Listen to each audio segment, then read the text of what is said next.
आप सभी को प्रणाम। सामूहिक स्वाध्याय का समय हो गया है। सभी शांतित होकर बैठे, दोनों हाथ गोदी में, नेत्र बंद।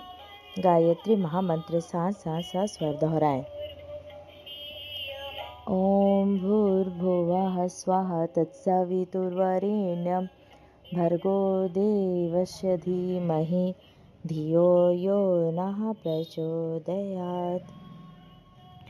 हमारा युग निर्माण सत्संकल्प। हम ईश्वर को सर्वव्यापी न्यायकारी मानकर उसके अनुशासन को अपने जीवन में उतारेंगे। शरीर को भगवान का मंदिर समझकर आत्म संयम और निमित्ता द्वारा आरोग्य की रक्षा करेंगे। मन को कुविचारों और दुर्भावनाओं से बचाए रखने के लिए स्वाध्याय एवं सत्संग की व्यवस्था रखे रहेंगे। परम पूज्य गुरुदेव वंदनीय माता जी के सूक्ष्म संरक्षण में आज का स्वाध्याय। आज के स्वाध्याय में हम कल के क्रम को आगे बढ़ाते हुए संगठन पर स्वाध्याय करेंगे। संगठन शास्त्रकारों ने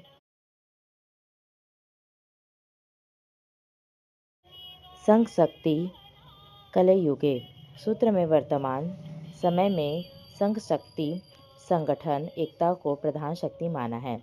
जिस घर में, कुटुंब में, जाति में, देश में एकता है वह शत्रुओं के आक्रमण से बचा रहता है एवं दिन दिन समुन्नत होता है। फूट के कारण जो बर्बाद होती है वह जग जाहिर है। अच्छे मित्रों का, सच्चे मित्रों का समूह एक दूसरे की सहायता करता हुआ आश्चर्यजनक उन्नति कर सकता है। तन बल, धन बल, भुज बल की भांति जन बल भी महत्वपूर्ण है। जिसके 7-10 आदमी है वह शक्तिशाली है। जनशक्ति द्वारा बड़े कठिन कार्यों को आसानी से बना लिया जाता है। घर में, बाहर, हर जगह मित्रता बढ़ानी चाहिए। समानता के आधार पर परस्पर सहायता करने वाला गुण अपनाना चाहिए। उसे बढ़ाना और मजबूत करना चाहिए। संघ शक्ति से, जनबल से जीवन शक्ति में असाधारण सहायता मिलती है। संगठित गौओं का झुंड सामूहिक हमला करके बलवान बाघ को मार भगाता है। आप सामूहिक प्रयत्नों में अधिक दिलचस्पी लीजिए। अकेले माला जपने की अपेक्षा संध्या, भजन, कीर्तनों में सामूहिक रूप से सम्मिलित होना पसंद कीजिए। अकेले कसरत करने की अपेक्षा सामूहिक खेलों में भाग लेना और अखाड़ों में जाना ठीक समझिए। सामाजिक, राजनीतिक, आर्थिक, धार्मिक, बौद्धिक एवं मनोरंजन संस्थाओं में भाग लीजिए। यदि आपके यहाँ वे ना हो तो स्थापित कीजिए। अपने जैसे समान विचारों के लोगों की एक मित्र मंडली बना लीजिए और आपस में खूब प्रेम भाव बढ़ा लीजिए। घर में और बाहर सच्ची मैत्री का, एकता का बढ़ाना एक महत्वपूर्ण वास्तविक लाभ है। छठवां है यश। कीर्तिकारों का कहना है कि जिसका यश है उसका जीवन जीवन है। प्रतिष्ठा का, आदर का, विश्वास का, श्रद्धा का, संपादन का समुचित एक बहुत बड़ा कमाई है। देह मर जाती है पर यश नहीं मरता। ऐतिहासिक सत्पुरुषों को स्वर्ग सिधारे हजारों वर्ष बीत गए हैं परंतु उनके पुनीत चरित्रों का गायन कर असंख्यों मनुष्य अब भी प्रकाश प्राप्त करते हैं। जो व्यक्ति अपने अच्छे आचरण और अपने अच्छे विचारों के कारण सेवा, साहस, सच्चाई एवं त्याग के कारण लोगों की श्रद्धा एकत्रित कर लेता है उसे बिना मांगे अनेक प्रकार से प्रकट और अप्रकट सहायताएं प्राप्त होते रहती हैं। यशस्वी व्यक्ति पर कोई संकट आता है तो उसका निवारण करने के लिए अनेकों व्यक्ति आश्चर्यजनक सहायता करते हैं। इस प्रकार उन्नति के लिए आयोजित सहयोग प्राप्त करते हैं।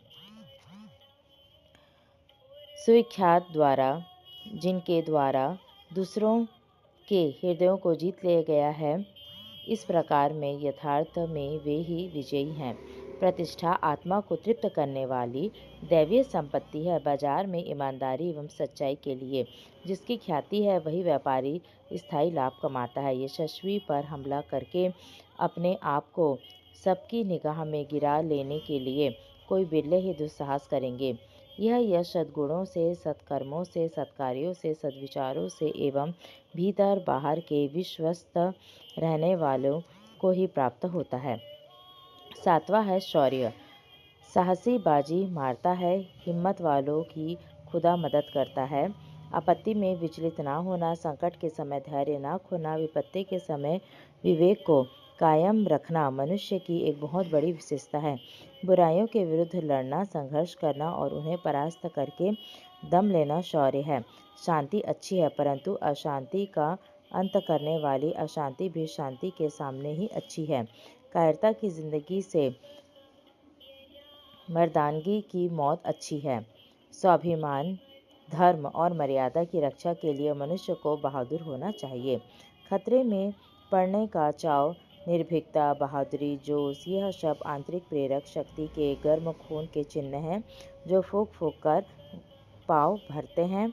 वे सोचते हैं और मौका ढूंढते रहते हैं, पर साहसी पुरुष कूद पड़ते हैं और तैरकर पार हो जाते हैं। दब्बू, डरपोक, कायर, कमजोर, शंकाशील मनुष्य सोचते और डरते रहते हैं। उनसे कोई असाधारण कार्य नहीं हो पाता। यह पृथ्वी वीर भोग्या है। वीर पुरुषों के गले में ही यह जयमाला पहनाई जाती है। उद्योगी सिंह पुरुष ही लक्ष्मी को प्राप्त करते हैं। मनुष्य को साहसी होना चाहिए। विपत्ति आने पर शोक, चिंता, भय, घबराहट को हटाकर विवेकपूर्वक उस संकट का समाधान करने के लिए ठीक ठीक सोच सकने का साहस होना मनुष्यता का लक्षण है। आतताइयों से मुठभेड़ करने की बहादुरी होनी चाहिए। आगे बढ़ने मार्ग में जो खतरे हैं उनसे उलझने में जिसे रस आता है वह शूरवीर है। जो साहसी, पराक्रमी, कर्मठ और निर्भीक है वह शक्तिवान है, क्योंकि साहस रूपी प्रचंड शक्ति उसके हृदय में विद्यमान है। 8वां है और अंतिम, सत्यता। सत्यता में अकूत बल भरा रहता है। सांच को आँच कहीं आँच नहीं। सत्य इतना मजबूत है कि उसे किसी भी हथियार से नष्ट नहीं किया जा सकता। जिसके विचार और कार्य सच्चे हैं वह इस संसार में सबसे बड़ा बलवान है। उसे कोई नहीं हरा सकता। सत्यता पूर्ण हर एक कार्य के पीछे दैवी शक्ति होती है। असत्य के पैर जरा सी बात में लड़खड़ा जाते हैं और उसका भेद खुल जाता है, किंतु सत्य अडिग चट्टान की तरह सुस्थिर खड़ा रहता है। उस पर चोट करने वालों को स्वयं ही परास्त होना पड़ता है।